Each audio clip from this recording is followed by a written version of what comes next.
आप सब लोग, आई होप कि आप सब बहुत अच्छे होंगे और आप सबकी प्रिपरेशन भी बहुत अच्छी चल रही होगी। तो आज की वीडियो में हम बात करेंगे कि कैसे मैंने अपना एग्जाम 3 बार क्लियर करा, पेपर 1 प्लस पेपर 2। कैसे आप फर्स्ट अटेम्प्ट में अपना एग्जाम क्लियर कर सकते हैं, वही बहुत अच्छे मार्क्स से। तो वीडियो को बिल्कुल भी स्किप ना करें एंड वीडियो को अंत तक जरूर देखें, आपके लिए वीडियो बहुत बेनिफिशियल रहने वाली है और उम्मीद करते हैं कि आप भी अपना एग्जाम फर्स्ट अटेम्प्ट में क्लियर कर पाएँ। तो चलिए आगे तरफ बढ़ते हैं। तो आज हम बात करेंगे कि कैसे मैंने अपना एग्ज़ाम 3 बार क्लियर करा, जो कि पेपर 1 प्लस पेपर 2 दोनों के लिए रहने वाला है। मैंने दोनों ही एग्ज़ाम क्लियर किए, वो भी 3 बार। आप भी कर सकते हैं पहले ही प्रयास में। तो इसके लिए कुछ बातें रहेंगी जिनके बारे में हम चर्चा करेंगे कि कैसे आप एक अच्छा और एक इफ़ेक्टिव और एक प्रोडक्टिव अपना रूटीन बना के अपने एग्ज़ाम को बहुत ही अच्छे मार्क्स से क्लियर कर सकते हैं। तो आगे की तरफ बढ़ेंगे। तो सबसे पहला ऑप्शन हर स्टूडेंट का यही रहता है कि कैसे करें तैयारी। देखिए, कैसे करें तैयारी में सबसे बड़ा जो मेन एक रोल होता है वो होता है आपका एक इफेक्टिव स्टडी प्लान, कि किस प्रकार आप स्टडी करें, उस एग्ज़ाम को टारगेट करें जिस एग्ज़ाम को आप देने वाले हैं या देने जा रहे हैं। तो सबसे पहले आपको उस एग्ज़ाम का पूरा पैटर्न जानना होगा, पूरा उसका सिलेबस आपको जानना होगा एंड देन आप उसके बाद उस एग्ज़ाम पे कमांड कर पाएंगे। तो इसी तरह से आज हम आपको कुछ इफेक्टिव टिप्स बताएंगे कि कैसे आप तैयारी करें एंड कैसे आप मेरी तरह, जैसे मैंने 3 बार अपना एग्ज़ाम क्लियर करा, आप भी ऐसे ही अनेकों बार अपना एग्ज़ाम क्लियर कर पाएँ। आशा करते हैं कि आपका एग्ज़ाम फर्स्ट अटेम्प्ट में क्लियर हो जाए, वो भी बहुत अच्छे मार्क्स से। तो सबसे पहले हमारा पॉइंट रहेगा कि आप सबसे फर्स्ट अपना सिलेबस पूरा करें। जो भी आप पेपर 1 प्लस पेपर 2 जिस भी एग्ज़ाम के लिए आप प्रिपेयर कर रहे हैं, सबसे फर्स्ट आप उसका सिलेबस कंप्लीट कीजिए। एंड देखिए, सबसे बड़ा मिथ ये रहता है कि बच्चे इधर उधर क्लासों पर भटकते रहते हैं। तमाम वीडियोस के माध्यम से, तमाम ऑनलाइन के माध्यम से बच्चे इधर उधर जो आज भटकाव देखा जा रहा है, जिसकी वजह से रिजल्ट बहुत डाउन जा रहा है। जैसे कि आप देख ही पा रहे होंगे कि हर साल वही 7% से लेके 8% रिजल्ट देखने को मिल रहा है। तो इसका एक मेन रीज़न ये भी है कि बच्चे का इधर से उधर भटकाव, बच्चा एक जगह नहीं रहकर तैयारी कर पाता, बल्कि वो इधर से तथा अन्य इधर उधर के माध्यमों से वह जुड़ता रहता है और वो प्रोडक्टिविटी बिल्कुल भी नहीं निकाल पाता। तो आपको इस चीज़ से बचना है। आप किसी भी कोचिंग या किसी भी ऑफलाइन या आप जहाँ से भी, जो भी आपका सोर्स है, जहाँ से भी आप तैयारी करते हैं, अपने सोर्स को लिमिटेड रखिए। लिमिटेड का मतलब आप एक सोर्स पर रिलाई करें, बट उसका 10 टाइम आप उसका रिवीजन करें, तो आपके लिए ज़्यादा बेनिफिशियल रहेगा। ना कि आप एक टॉपिक को 10 जगह से पढ़ें, वो आपके लिए बेनिफिशियल बिल्कुल भी रहेगा, बल्कि आप और बैकएंड में जाते रहेंगे।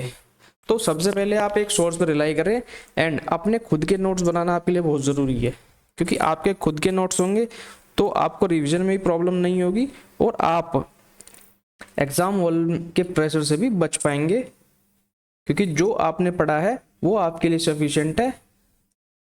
तो आपसे रिक्वेस्ट रहेगी, कृपया अपने खुद के नोट्स बनाएं। जो हमारा तीसरा पॉइंट आता है, उस सिलेबस का रिवीजन ज़रूर करें। देखिए, ये सबसे मेन एक पॉइंट है जो किसी भी एग्ज़ाम को क्लियर करने के लिए बहुत ही ज़रूरी है, जिसकी वजह से स्टूडेंट्स का रिजल्ट डे बाई डे गिरता जा रहा है। देखिए, सिलेबस तो मोस्टली लोग पूरा कर ही लेते हैं एंड अपने नोट्स भी बना लेते हैं, बट जो मेन पॉइंट माना जाता है वो है रिवीजन का। देखिए, रिवीजन किसी भी एग्ज़ाम को या किसी भी पेपर को क्लियर करने के लिए बहुत इम्पोर्टेंट रोल प्ले करता है। आप मेरी बात को मानिए या ना मानिए, मगर रिवीजन इज़ द की। बिना रिवीजन के आप किसी भी एग्ज़ाम को टैकल नहीं कर सकते। अगर आपने एक टॉपिक 10 जगह से पढ़ा है एंड आप उसका रिवीजन नहीं करा तो वो आपके किसी भी काम का नहीं होने वाला है। और अगर आपने एक टॉपिक एक जगह से पढ़ा है और उसका 10 बार आपने रिवीजन करा है तो वो आपको बेनिफिट दे के जाएगा।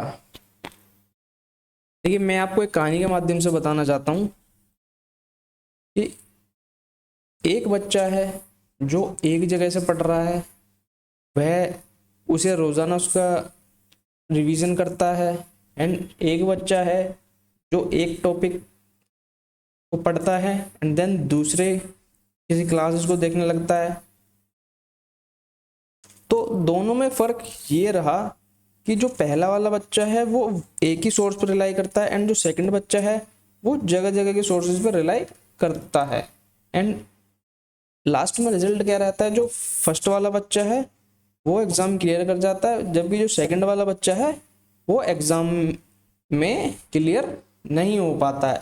उसका रीजन ये रहता है कि जो फर्स्ट वाला बच्चा था उसने एक ही सोर्स पर रिलाई करा, प्लस उसका टाइम से रिवीजन करा एंड उसने एक ही चीज को 10 बार प्रैक्टिस करा, इसलिए वो क्लियर कर पाया। एंड जो सेकंड वाला बच्चा था उसने एक सोर्स पर रिलाई ना करके उसने 10 जगह से मेटेरियल इकट्ठा करा एंड उसका कोई उसने रिवीजन नहीं करा, इस वजह से एग्जाम में क्लियर नहीं हो पाया। तो रिवीजन आपको करना बहुत ज़रूरी है, इसके बिना आप किसी भी एग्ज़ाम को क्लियर नहीं कर पाएंगे। केवल सीटेट ही नहीं, आप आने वाले टाइम में जो भी कॉम्पिटेटिव एग्ज़ाम देंगे जैसे DSSB, KVS, NVS, आप जो भी एग्ज़ाम देंगे आपका रिवीजन मस्त करना ही पड़ेगा। And revision is the key. देखिए एक कहावत है जिसमें कहा गया है कि मैं उस इंसान से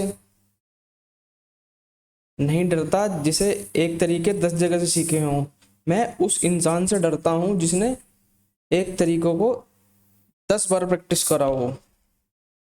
तो आप इस चीज़ को समझिए कि आप जगह जगह ना भटक के एक ही सोर्स पर रिलाई करें एंड उसे 10 बार, 20 बार, 30 बार या 50 टाइम्स उसका रिवीजन करें, वो आपको बेनिफिट ज़रूर देगी।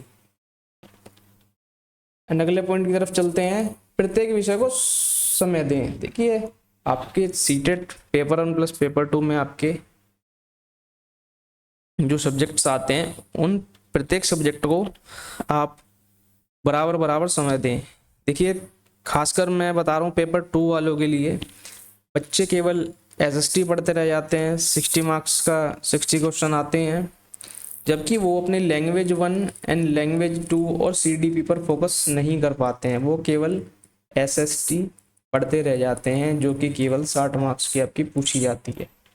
देखिए लैंग्वेज 1 आपकी अपने आप में 30 मार्क्स, लैंग्वेज 2 आपकी 30 मार्क्स, CDP आपकी 30 मार्क्स। देखिए ये आपका 90 नंबर का पोर्शन है, ये आपके लिए उतना ही बेनिफिशियल है जैसे आपके लिए SST 60 मार्क्स का आपके लिए महत्वपूर्ण है। बट आप पेपर सेकंड आप चाहे SST दें चाहे मैथ साइंस दें, मगर वो आपको एक अच्छा स्कोर तभी दिलवा पाएगा जब आपकी इन तीनों पे कमांड होगी। मान लीजिए यहाँ आपने 40 मार्क्स अचीव कर लिए और यहाँ आपके 90 में से 50 नंबर भी नहीं आ पा रहे, तो आप कहाँ से एग्जाम क्लियर कर पाएंगे? अब बताइए, आप तो 90 तक भी नहीं पहुंच पा रहे तो आप एग्जाम कहाँ से क्लियर कर पाएंगे? तो आप इस चीज को समझिए कि आपको प्रत्येक विषय को समय देने की बहुत ज़रूरत है। एंड अभी से आप अपना एक शेड्यूल फिक्स कीजिए, उसके हिसाब से हर सब्जेक्ट को मिनिमम टाइम दीजिए एंड लास्ट मोमेंट पे आप अपना रिवीजन कीजिए। अभी आप अपना सिलेबस कंप्लीट करिए, अपने खुद के नोट्स बनाइए, उसे टाइम से रिवाइज करिए एंड देन हर सब्जेक्ट को बराबर बराबर वेटेज एंड बराबर बराबर टाइम दें।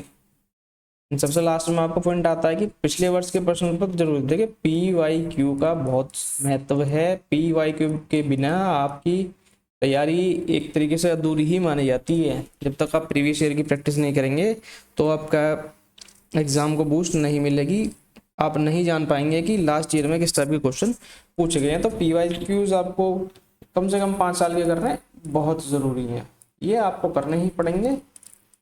इससे आप अपना एनालाइज कर पाएंगे कि किस प्रकार आप कहाँ पे स्टैंड करते हैं और आने वाले एग्जाम के लिए कितने प्रिपेयर हैं।